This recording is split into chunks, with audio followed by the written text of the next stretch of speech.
Quiet generosity in a loud world. When good deeds start looking like performances. Jesus once said, "But when you give to the needy, do not let your left hand know what your right hand is doing." Matthew 6:3, New International Version. The picture is unusual. Two hands that normally work in perfect coordination suddenly operate without acknowledging each other. Jesus is exposing the quiet urge inside people who want their generosity to be noticed. Leaders feel this tension often. You want to help people. You want your company, your leadership, and your decisions to reflect the love of Christ. Yet generosity can slowly shift from care to visibility. A helpful act becomes something shared. A shared moment becomes part of the story people tell about you. The help may still reach someone in need, but the center of gravity moves from compassion to reputation. Generosity that needs applause has already spent its reward. Jesus is not discouraging generosity. He is protecting the heart behind it. When generosity becomes a display, it stops shaping the giver. The act still exists, but the deeper formation of the soul disappears. The real issue is not the action. It is the intention funding it. The hidden battle between recognition and love. Every generous decision works like a transaction. Something leaves your account. Money, time, energy, attention. You choose to move a resource from your hands into someone else's situation. But another transaction happens at the same time. Inside your heart, a different ledger is being written. One column records love, the other records recognition. Love asks, "Who needs help right now?" Recognition asks, "Who will notice that I helped?" Jesus calls his followers to invest in the first column. Recognition is a quick payout, a compliment, a moment of admiration, a passing remark that fades by next week. Love produces something slower but stronger. It shapes character. It trains your instincts. It slowly aligns your heart with the generosity of God. The applause fades quickly. Love leaves a lasting imprint on the soul. There is another emotional layer here that leaders rarely talk about. Sometimes recognition is not about pride. Sometimes it comes from exhaustion. When you carry pressure for a long time, part of you simply wants someone to say they see the effort. That desire is human, but Jesus gently invites us into a deeper place where our identity does not depend on the room's reaction. The early morning desk moment, when motives get real. Picture a quiet office before the workday begins. A single desk lamp glows over paperwork and a half-finished cup of coffee. The building is silent. No meetings yet. No notifications. Just you, a keyboard, and the numbers that shape your day. You open the financial dashboard. Revenue for the month is lower than expected. Payroll sits on the horizon. Several invoices are still outstanding. Cash flow requires careful attention. Then another thought enters your mind. Yesterday, a team member quietly mentioned financial stress at home. A family in your community is navigating medical bills.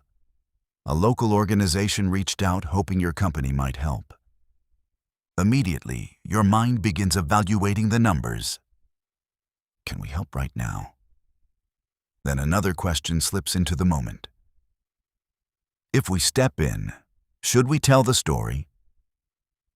Check your heart before you check your audience. This is where generosity becomes real. Not in theory, but in the quiet moment when no one else is watching, and the decision sits entirely in your hands. What quiet generosity looks like in everyday life. Quiet generosity rarely looks dramatic. It shows up in small, practical decisions. Covering a repair bill for someone who is struggling. Sending groceries to a family without announcing it. Giving an employee extra flexibility during a hard season without turning it into a leadership lesson. The action might be simple, but the effect runs deep. When help arrives without attention attached to it, people experience something powerful. They feel respected instead of exposed. Their dignity stays intact. The moment remains about their need rather than someone else's generosity. This kind of giving also trains your own heart. Each quiet act strengthens a habit. Instead of pausing to measure how something will appear, you start noticing who needs help. Give like someone who trusts that God sees. Over time, this quiet rhythm reshapes leadership. Teams become more aware of one another. Compassion spreads naturally. People begin solving problems for each other instead of waiting for recognition. Leading and giving. When cash flow pressure is real. Return to that early morning desk. The financial picture has not changed. Payroll still needs to be met. Vendor payments are still due. Running a business requires wisdom and careful stewardship. Yet the need you heard about yesterday is still sitting in your mind. This is where faith intersects with real leadership decisions. Generosity feels easy when the accounts are full and margins are wide. It becomes more meaningful when resources require careful management. Pressure reveals what matters most. Jesus does not ask leaders to abandon responsibility. Wise stewardship matters. But he does challenge the instinct to lock every resource behind self-protection.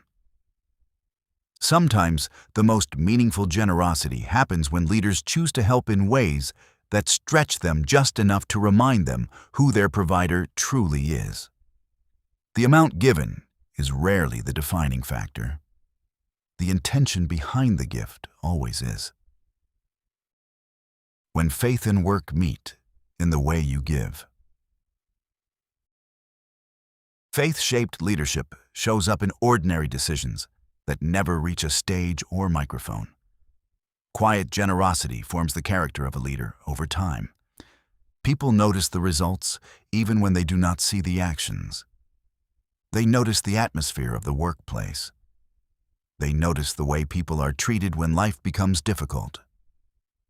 They notice that kindness shows up without a marketing campaign attached to it. Trust grows in environments like that. And trust becomes one of the most valuable forms of capital a leader can build. So here is a simple practice for this week. Look around your life and your work. Pay attention to someone who is carrying a real burden. It might be financial strain, emotional weight, or a practical challenge they cannot solve alone. Then quietly step in. Help without making an announcement. Let generosity move quietly through your hands and into someone else's life,